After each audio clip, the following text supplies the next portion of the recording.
आज मातृभूमि से, नमस्कार। भारत भूमि से सबसे दूर है, लेकिन भारतवासियों के दिलों के सबसे करीब है। आपके नाम में भी शुभ है और आपकी यात्रा नए युग का शुभ आरंभ भी है। इस समय बात हम दोनों कर रहे हैं, लेकिन मेरे साथ 140 करोड़ भारतवासियों की भावनाएं भी हैं। मेरी आवाज में सभी भारतीयों का उत्साह और उमंग शामिल है। अंतरिक्ष में भारत का परचम लहराने के लिए मैं आपको हार्दिक बधाई और शुभकामनाएं देता हूं। मैं ज्यादा समय नहीं ले रहा हूं, तो सबसे पहले तो ये बताइए, वहां सब कुशल मंगल है? आपकी तबीयत ठीक है? जी प्रधानमंत्री जी, बहुत बहुत धन्यवाद आपकी विशेष का और 140 करोड़ मेरे देशवासियों की विशेष का। मैं यहाँ बिल्कुल ठीक हूँ, सुरक्षित हूँ। आप सबके आशीर्वाद और प्यार की वजह से बहुत अच्छा लग रहा है। बहुत नया एक्सपीरियंस है ये, और कहीं ना कहीं बहुत सारी चीज़ें ऐसी हो रही हैं जो दर्शाती हैं कि मैं और मेरे जैसे बहुत सारे लोग हमारे देश में और हमारा भारत किस दिशा में जा रहा है।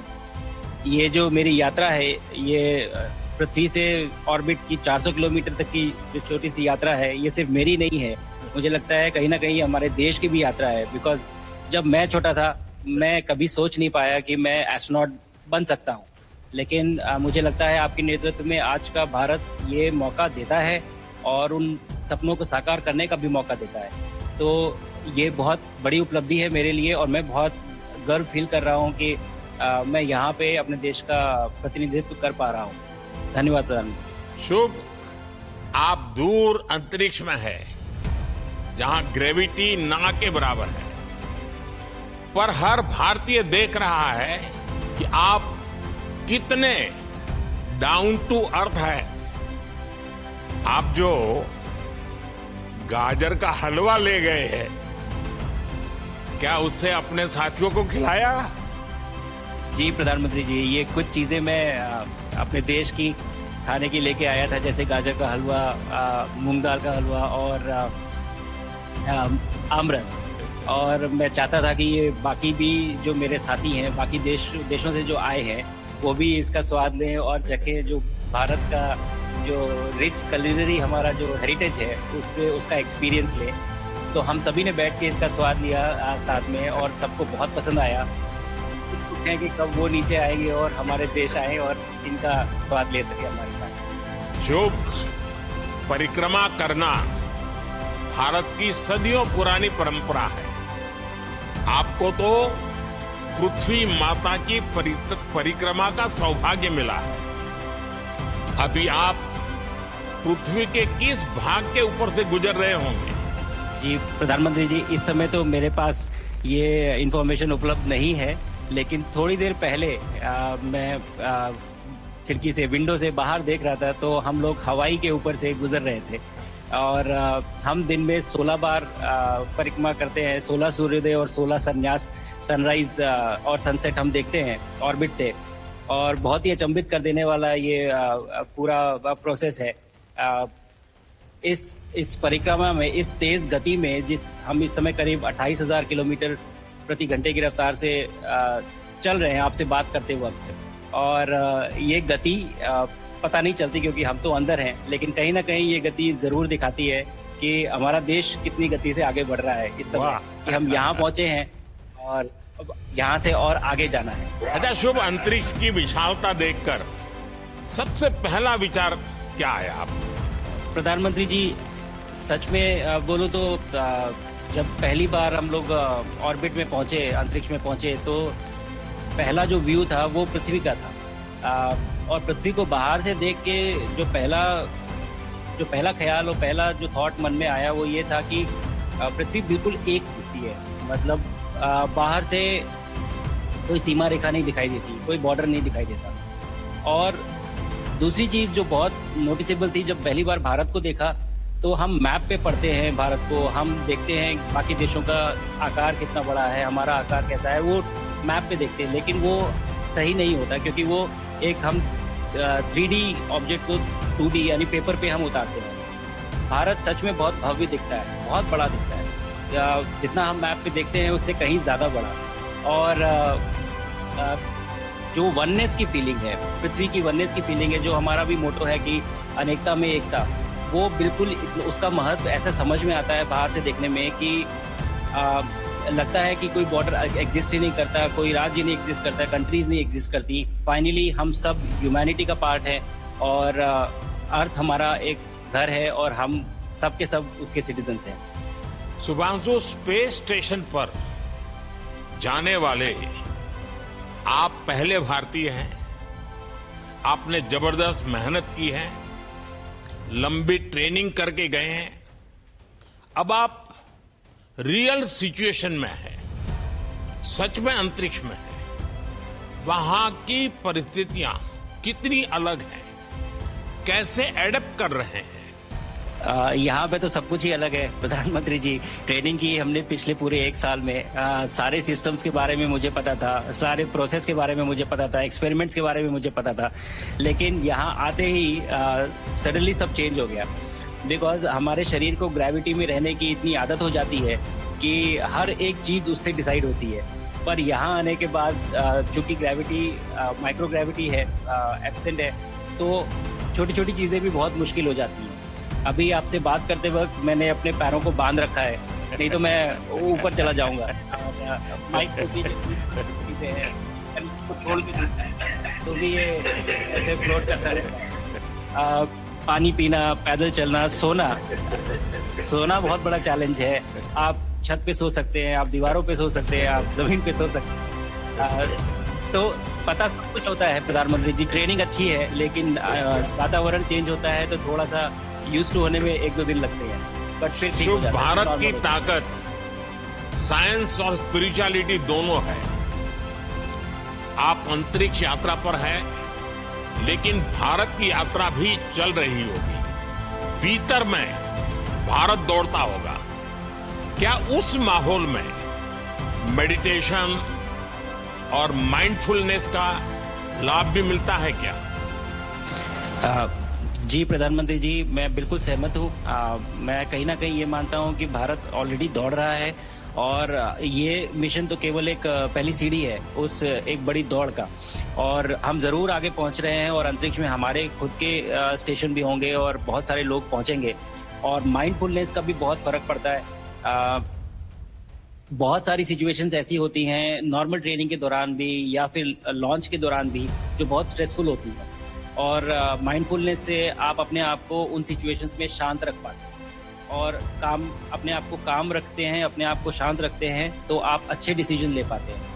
कहते हैं कि दौड़ते हुए भोजन कोई भी नहीं कर सकता, तो कितना आप शांत रहेंगे उतना ही अच्छे से आप डिसीजन ले पाएंगे। तो आई थिंक माइंडफुलनेस का बहुत इंपॉर्टेंट रोल होता है इन चीज़ों में। तो दोनों चीज़ें अगर साथ में प्रैक्टिस की जाएं तो ऐसे एक चैलेंजिंग एनवायरनमेंट में या चैलेंजिंग वातावरण में मुझे लगता है ये बहुत ही यूजफुल होंगी और बहुत जल्दी लोगों को अडैप्ट करने में मदद करेंगी। आप अंतरिक्ष में कई एक्सपेरिमेंट कर रहे हैं, क्या कोई ऐसा एक्सपेरिमेंट है जो आने वाले समय में एग्रीकल्चर या हेल्थ सेक्टर को फायदा पहुंचाएगा? जी प्रधानमंत्री जी, मैं बहुत गर्व से कह सकता हूं कि पहली बार भारतीय वैज्ञानिकों ने 7 यूनिक एक्सपेरिमेंट्स डिजाइन किए जो कि मैं अपने साथ स्टेशन पे लेके आया हूं। और पहला एक्सपेरिमेंट जो मैं करने वाला हूं, जो कि आज ही के दिन में शेड्यूल्ड है, वो है स्टेम सेल्स के ऊपर। सो अंतरिक्ष में आने से क्या होता है कि ग्रेविटी चूंकि एब्सेंट होती है तो लोड खत्म हो जाता है, तो मसल लॉस होता है। तो जो मेरा एक्सपेरिमेंट है वो ये देख रहा है कि क्या कोई सप्लीमेंट दे के हम इस मसल लॉस को रोक सकते हैं या फिर डिले कर सकते हैं। इसका डायरेक्ट इम्प्लीकेशन धरती पे भी है कि जिन लोगों का मसल लॉस होता है ओल्ड एज की वजह से, उनके ऊपर ये सप्लीमेंट्स यूज किए जा सकते हैं। तो मुझे लगता है कि ये डेफिनेटली वहाँ यूज हो सकता है। साथ ही साथ जो दूसरा एक्सपेरिमेंट है वो माइक्रो एल्गी की ग्रोथ के ऊपर। ये माइक्रो एल्गी बहुत छोटे होते हैं लेकिन बहुत न्यूट्रिशियस होते हैं। तो अगर हम इनकी ग्रोथ देख सकते हैं यहाँ पे और ऐसा प्रोसेस इजाद करें कि ये ज्यादा तादाद में हम इन्हें उगा सकें और न्यूट्रिशन हम प्रोवाइड कर सकें, तो कहीं ना कहीं ये फूड सिक्योरिटी के लिए भी बहुत काम आएगा धरती के ऊपर। सबसे बड़ा एडवांटेज जो है स्पेस का वो ये है कि ये जो प्रोसेस है यहाँ पे बहुत जल्दी होते हैं, तो हमें महीनों तक या सालों तक वेट करने की जरूरत नहीं होती। तो इसलिए यहाँ के जो रिजल्ट चंद्रयान की सफलता के बाद देश के बच्चों में, युवाओं में विज्ञान को लेकर एक नई रुचि पैदा हुई। अंतरिक्ष को एक्सप्लोर करने का जज्बा बढ़ा। अब आपकी ये ऐतिहासिक यात्रा उस संकल्प को और मजबूती दे रही है। आज बच्चे सिर्फ आसमान नहीं देखते, वे यह सोचते हैं मैं भी वहां पहुंच सकता हूं। यही सोच, यही भावना हमारे भविष्य के स्पेस मिशंस की असली बुनियाद है। आप भारत की युवा पीढ़ी को क्या मैसेज देंगे? प्रधानमंत्री जी, अगर मैं अपने युवाओं पीढ़ी को आज कोई मैसेज देना चाहूंगा तो पहले ये बताऊंगा कि भारत जिस दिशा में जा रहा है, हमने बहुत बोल्ड और बहुत ऊंचे सपने देखे हैं और उन सपनों को पूरा करने के लिए हमें आप सबकी जरूरत है। तो उस जरूरत को पूरा करने के लिए मैं ये कहूंगा कि सक्सेस का कोई एक रास्ता नहीं होता कि आप कभी कोई एक रास्ता लेता है, कोई दूसरा रास्ता लेता है, लेकिन एक चीज जो हर रास्ते में कॉमन होती है वो ये होती है कि आप कभी कोशिश मत छोड़िए, नेवर स्टॉप ट्राइंग। अगर आपने ये मूल मंत्र अपना लिया कि आप किसी भी रास्ते पे हो, कहीं पे भी हो, लेकिन आप कभी गिव अप नहीं करेंगे, तो सक्सेस चाहे आज आए या कल आए, पर आएगी जरूर। मुझे पक्का विश्वास है कि आपकी ये बातें देश के युवाओं को बहुत ही अच्छी लगेगी। और आप तो मुझे भली भांति जानते हैं, जब भी किसी से बात होती है तो मैं होमवर्क जरूर देता हूं। हमें मिशन गगनयान को आगे बढ़ाना है, हमें अपना खुद का स्पेस स्टेशन बनाना है और चंद्रमा पर भारतीय एस्ट्रोनॉट की लैंडिंग भी करानी है। इन सारे मिशंस में आपके अनुभव बहुत काम आने वाले हैं। मुझे विश्वास है आप वहां अपने अनुभवों को जरूर रिकॉर्ड कर रहे होंगे। जी प्रधानमंत्री जी, बिल्कुल। ये पूरा मिशन की ट्रेनिंग लेने के दौरान और एक्सपीरियंस करने के दौरान जो मुझे लेसन्स मिले हैं, जो मुझे सीख मिली है, वो सब एक स्पॉन्ज की तरह मैं एब्जॉर्ब कर रहा हूँ और मुझे यकीन है कि ये सारी चीज़ें बहुत वैल्यूएबल प्रूव होंगी, बहुत इम्पॉर्टेंट होंगी हमारे लिए जब मैं वापस आऊँगा और हम इन्हें इफेक्टिवली अपने मिशंस में इनके लेसन्स अप्लाई कर सकेंगे और जल्दी से जल्दी उन्हें पूरा कर सकेंगे। बिकॉज मेरे साथी जो मेरे साथ आए थे, कहीं ना कहीं उन्होंने भी मुझसे पूछा कि हम कब गगनयान पे जा सकते हैं, जो सुन के मुझे बहुत अच्छा लगा और मैंने बोला कि जल्दी ही। तो मुझे लगता है कि ये सपना बहुत जल्दी पूरा होगा और मेरी जो सीख मुझे यहाँ मिल रही है वो मैं वापस आके उसको अपने मिशन में पूरी तरह से 100% अप्लाई करके और उनको जल्दी से जल्दी पूरा करने की कोशिश करेंगे। शुभांशु, मुझे पक्का विश्वास है कि आपका ये संदेश एक प्रेरणा देगा। और जब हम आपके जाने से पहले मिले थे, आपका परिवारजन के भी दर्शन करने का अवसर मिला था और मैं देख रहा हूं कि आपके परिवारजन भी सभी उतने ही भावुक है, उत्साह से भरे हुए हैं। शुभांशु, आज मुझे आपसे बात करके बहुत आनंद आया। मैं जानता हूं आपकी जिम में बहुत काम है और 28,000 किलोमीटर की स्पीड से काम कर रहे हैं आपको, तो मैं ज्यादा समय आपका नहीं लूंगा। आज मैं विश्वास से कह सकता हूं कि ये भारत के गगनयान मिशन की सफलता का पहला अध्याय है।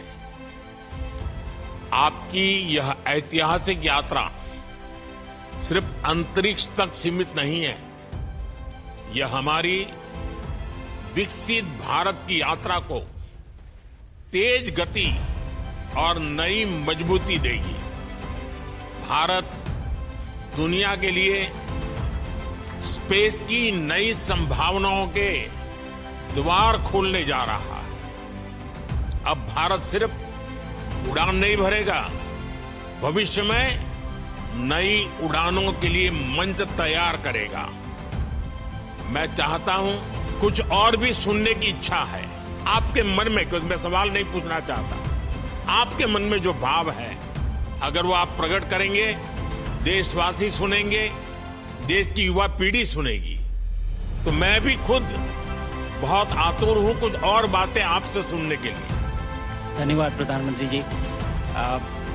यहाँ ये पूरी जर्नी जो है, ये अंतरिक्ष तक आने की और यहाँ ट्रेनिंग की और यहाँ तक पहुँचने की, इसमें बहुत कुछ सीखा है प्रधानमंत्री जी मैंने। लेकिन यहाँ पहुँचने के बाद मुझे पर्सनल एकम्प्लिशमेंट तो एक है ही, लेकिन कहीं ना कहीं मुझे ये लगता है कि ये हमारे देश के लिए एक बहुत बड़ा कलेक्टिव अचीवमेंट है। और मैं हर एक बच्चे को जो ये देख रहा है, हर एक युवा को जो ये देख रहा है, एक मैसेज देना चाहता हूँ, और वो ये है कि अगर आप कोशिश करते हैं और आप अपना भविष्य बनाते हैं अच्छे से, तो आपका भविष्य अच्छा बनेगा और हमारे देश का भविष्य अच्छा बनेगा। और केवल एक बात अपने मन में रखिए, that sky is never the limit, ना आपके लिए, ना मेरे लिए और ना भारत के लिए। और ये बात हमेशा अगर आपने मन में रखी तो आप आगे बढ़ेंगे, आप अपना भविष्य उजागर करेंगे और आप हमारे देश का भविष्य उजागर करेंगे। और बस मेरा यही मैसेज है प्रधानमंत्री जी। और मैं बहुत ही भावुक और बहुत ही खुश हूँ कि मुझे मौका मिला आज आपसे बात करने का और आपके थ्रू 140 करोड़ देशवासियों से बात करने का। जो ये देख पा रहे हैं, ये जो तिरंगा आप मेरे पीछे देख रहे हैं, ये यहाँ नहीं था। कल के पहले जब मैं यहाँ पे आया हूँ, तब हमने ये यहाँ पे पहली बार लगाया है। तो ये बहुत भावुक करता है मुझे और बहुत अच्छा लगता है देख के कि भारत आज इंटरनेशनल स्पेस स्टेशन पहुंच चुका है। शुभांशु, मैं आपको और आपके सभी साथियों को आपके मिशन की सफलता के लिए बहुत बहुत शुभकामनाएं देता हूं। शुभांशु, हम सबको आपकी वापसी का इंतजार है। अपना ध्यान रखिए, मां भारती का सम्मान बढ़ाते रहिए। अनेक अनेक शुभकामनाएं, 140 करोड़ देशवासियों की शुभकामनाएं, और आपको इस कठोर परिश्रम करके इस ऊंचाई तक पहुंचने